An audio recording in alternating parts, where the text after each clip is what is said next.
Companies continues to grow. What would it mean for Facebook's bottom line? Let's ask Brent Thill. He's managing director and senior analyst at Jefferies. Brent, it's good to have you. Does Unilever and Verizons boycott change things for you? Kelly, it does not. It obviously is clearly not great news, but we think more advertisers are joining Facebook than leaving. There are 8 million advertisers on the Facebook platform. What Facebook has done recently with Shops is let small businesses get online easier. And today, there are 800 million global small businesses. 160 million of those use Facebook and only 5 or 6 million pay. So there's a tremendous opportunity still for advertisers joining. The ROI is off the charts relative to other advertising means. And nothing against Unilever, but I'm not really influenced to buy a Dove bar soap by looking at an ad from Unilever on Dove soap.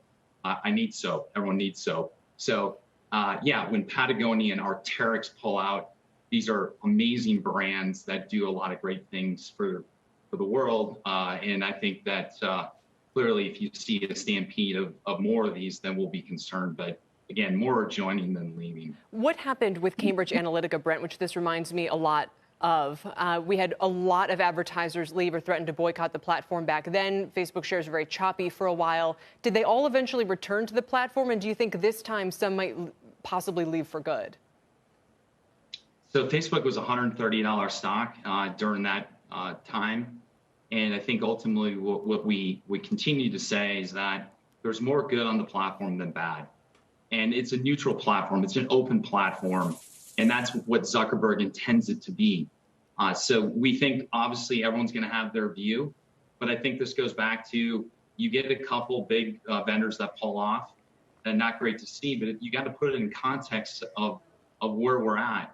And there's really only a few great digital platforms that continue to benefit. So I think we've continued to see these headline risks and these headwinds.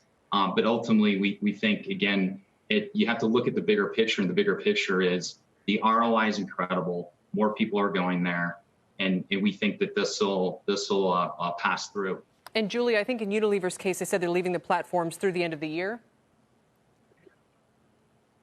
Through the end of the year, they said they might change their mind. But the real question, Kelly, I think, is because Unilever is such a big advertiser, whether other companies such as Procter & Gamble feel like they want to join in, Unilever really being the biggest one there, Verizon also meaningful. Now, Facebook, I just want to let you know, Kelly, that we just moments ago got word from Facebook responding to this move by Unilever, saying that they invest billions of dollars each year to keep the community safe and continuously work with outside experts to review and update our policies, noting that they open themselves up to a civil rights audit and have banned 250 white supremacist organizations from Facebook and Instagram. They go on and talk about how much hate speech that they do take down. But what I think is really interesting, Kelly, is what I've been hearing from my sources in the advertising world is what they want is they want Facebook to take down content that's racist, even if there's no imminent harm from it, or hate speech or threats of harm, even if it doesn't seem like the harm is imminent. So what these brands, it seems like what they really want is Facebook to go one step further in terms of what they think is inappropriate on the platform,